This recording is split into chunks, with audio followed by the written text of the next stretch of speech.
अभी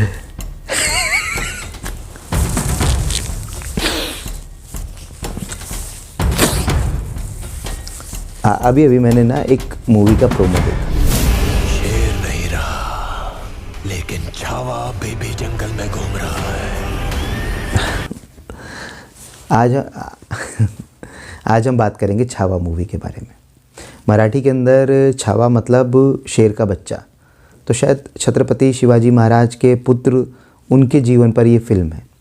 प्रोमो के अंदर ही ऐसा दिखाया गया है कि औरंगज़ेब छत्रपति शिवाजी महाराज के बाद ऐसा प्रिटेंड कर रहे हैं कि अब मराठाओं को जीतना बहुत आसान हो जाएगा। लेकिन छत्रपति शिवाजी महाराज के पुत्र से औरंगज़ेब को कैसा रिटेलिएट मिलता है, उसके ऊपर ये फिल्म बनाई गई है। एक मजबूत रिटेलिएट मिलता है औरंगज़ेब को। फिल्म के अंदर में जो हम लोगों ने प्रोमो देखा, तो सबसे पहले तो टीम बेहतरीन है। उन्होंने पहले भी अच्छी फिल्में बनाई हैं। और प्रोमो के अंदर जो एक्टिंग देखी, तो विकी कौशल ने जो भी संभाजी महाराज का किरदार कर रहे हैं, तो बहुत शानदार और बहुत एनर्जेटिक लगा। और ए.आर. रहमान का म्यूज़िक है, तो म्यूज़िक में तो आप डाउट ही नहीं कर सकते, शानदार म्यूज़िक है। और अक्षय खन्ना को जिस तरीके से इन लोगों ने औरंगज़ेब के किरदार के अंदर मतलब डाला है और उनका मेकओवर किया है, वो देखने में बहुत ही शानदार है। अब सवाल ये है कि अच्छा, ऑडियंस को भी अगर आप उस ट्रेलर के नीचे जाके आप स्क्रॉल करेंगे, तो ऑडियंस की भी राय यही है कि प्रोमो जो है एक गूज़बम्प पैदा कर रहा है आपके अंदर। प्रोमो बहुत खूबसूरत बना है और देखने में लग रहा है कि ये एक हिट फिल्म का पूरा पैकेज लिए हुए है। बेहतरीन टीम, अच्छा अभिनय और बेहतरीन संगीत और एक ऐसा लोकप्रिय कैरेक्टर उसके अंदर जिनको पब्लिक का जन समर्थन पहले से ही मौजूद है। मतलब संभाजी महाराज, शिवाजी महाराज, औरंगज़ेब, तो ये तो हमेशा से इन लोगों के बारे में जानना कि ये किस तरीके से रहा है इनका इतिहास में, तो लोगों को इसका पहले से ही काफ़ी क्रेज़ रहता है। तो इसके अंदर कुल मिला के हिट होने का सारा मसाला है। लेकिन फिर भी मेरी कुछ एक राय हैं, आप लोग उससे ना इत्तेफाकी कर सकते हैं, लेकिन जो बात है वो बात है। भारत के अंदर आज की तारीख़ में कोई भी आदमी, किसी में भी ये पावर नहीं है, कोई भी, शाहरुख खान, यशराज, कोई भी, किसी में भी ये पावर नहीं है कि वो औरंगज़ेब के ऊपर एकदम ऑथेंटिक और रियल फिल्म बना सके। उनकी बहुत सारी मजबूरियां और बहुत ये सेंसिटिव इशू है आज के भारत में औरंगज़ेब के ऊपर फिल्म बनाना। बाकी आप ये कह सकते हो कि हम लोग इतिहास के टीचर तो हैं नहीं कि हम लोग इतिहास पढ़ाने के लिए पब्लिक को आ गए हैं, तो उस हिसाब से हम लोग तो एंटरटेनमेंट बनाते हैं। आप ये कह के आप अपना पल्ला झाड़ सकते हो कि हम इतिहास के छात्र नहीं हैं। लेकिन बावजूद इसके भी क्या होता है, जब आप हिस्टोरिकल कैरेक्टर उठाते हो, जैसे अभी कंगना जी के साथ हुआ, वो इमरजेंसी किसी मकसद के तहत भले ही बना रही हों, लेकिन फिर भी इंदिरा गांधी को जब आप पिक करते हो, तो इंदिरा गांधी का अपना एक बहुत बड़ा ऑरा है। आप उनको कितना भी नकार दोगे, कितना भी जालिम दिखा दोगे, लेकिन जो फैक्चुअल इंदिरा गांधी की ताकत है वो उसके अंदर आ ही जाएगी। ये सेम जो है पद्मावत मूवी में भी आपने देखा होगा, ये सेम चीज़ हो गई थी। अलाउद्दीन खिलजी को पूरे तरीके से नेगेटिव, ख़राब और पता नहीं क्या दिखाने की कोशिश की थी, लेकिन बावजूद इसके वो कैरेक्टर का ऑरा इतना बड़ा है खिलजी का हिस्ट्री के अंदर में कि लोग उसकी प्रतीक्षा करते हैं कि खिलजी आएगा तो क्या करेगा। तो सेम कहानी जो है औरंगज़ेब तो इन कैरेक्टर से काफ़ी बड़ा है, सबसे ज़्यादा कंट्रोवर्शियल है। अगर आप भारतीय इतिहास में उठा के देखेंगे पिछले 500, 700, 1000 साल का, तो औरंगज़ेब से ज़्यादा कंट्रोवर्शियल और डिबेटेबल कोई कैरेक्टर है ही नहीं। तो लोग ईगरली वेट करेंगे कि औरंगज़ेब फिल्म में कैसा दिखाया गया है। नॉर्थ इंडिया के अंदर में तो संभाजी महाराज को इतना, महाराष्ट्र के अंदर तो यकीनन काफ़ी पॉपुलैरिटी है और वो लोग काफ़ी कुछ उसके बारे में महसूस करते हैं, फीलिंग लिए बैठे हैं। लेकिन नॉर्थ इंडिया के अंदर में तो औरंगज़ेब जो है बहुत बड़ा किरदार है। हालांकि इन्होंने कलाकारों का चुनाव जो किया है वो एकदम लाजवाब है, संगीत लाजवाब है, टीम लाजवाब है। फिर भी ये इतने संवेदनशील इशू को किस तरीके से हैंडल करते हैं तो फिल्म देखने पर ही पता चलेगा। तो मेरी राय ये है कि प्रोमो में इतना दम दिखाया गया है और एक अच्छी टीम एक फ़िल्म बनाने की कोशिश कर रही है, तो एक बार तो गूज़बम्प कर ही रही है फ़िल्म, तो इसको देखा जा सकता है। मेरी पर्सनल राय ये है।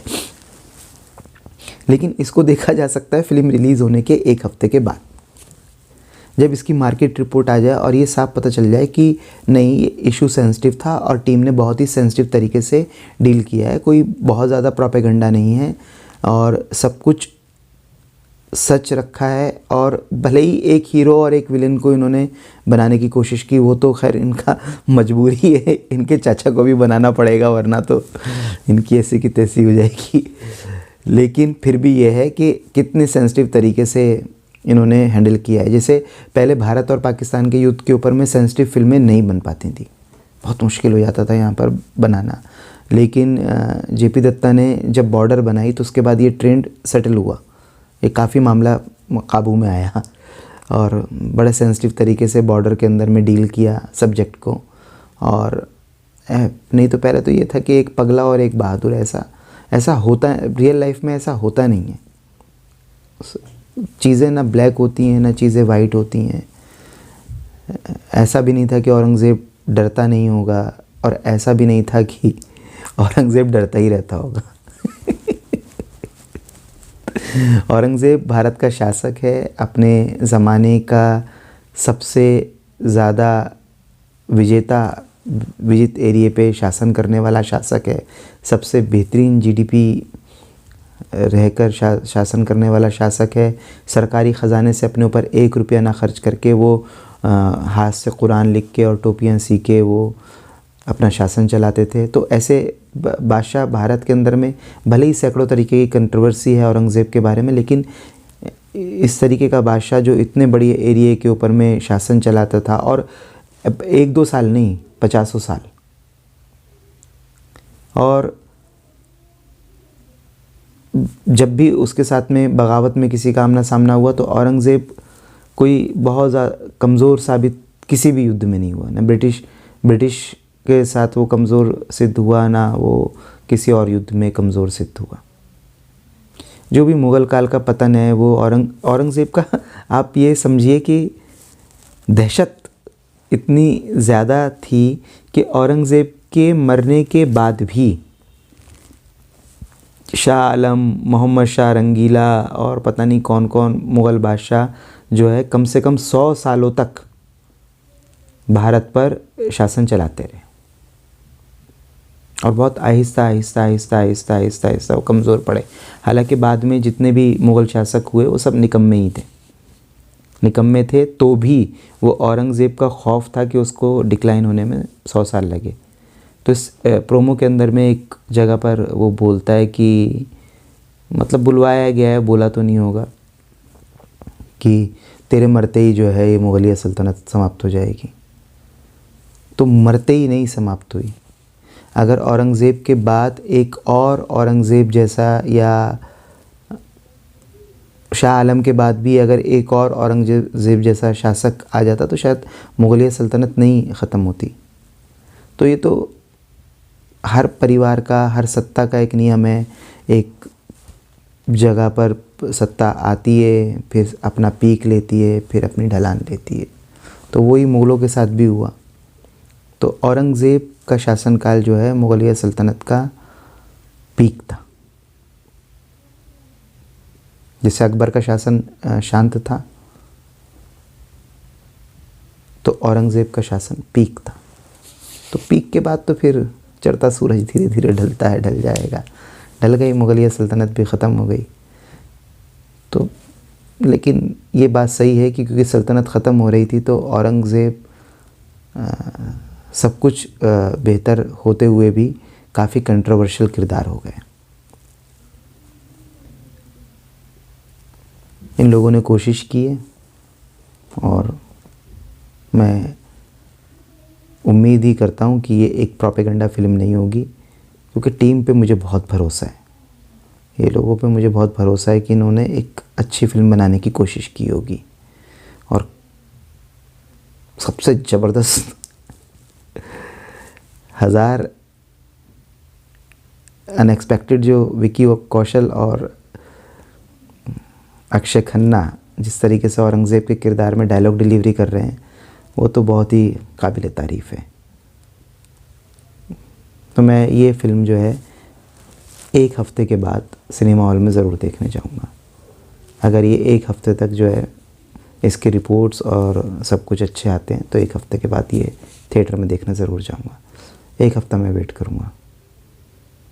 मैं प्रोपेगेंडा फिल्म नहीं देख सकता मेरे भाई, अगर है तो नहीं, अपने को कोई इंटरेस्ट नहीं है उसके अंदर। जिनको इंटरेस्ट हो जाओ देखो, मज़े लो, अपने को कोई बात नहीं। ठीक, थैंक यू।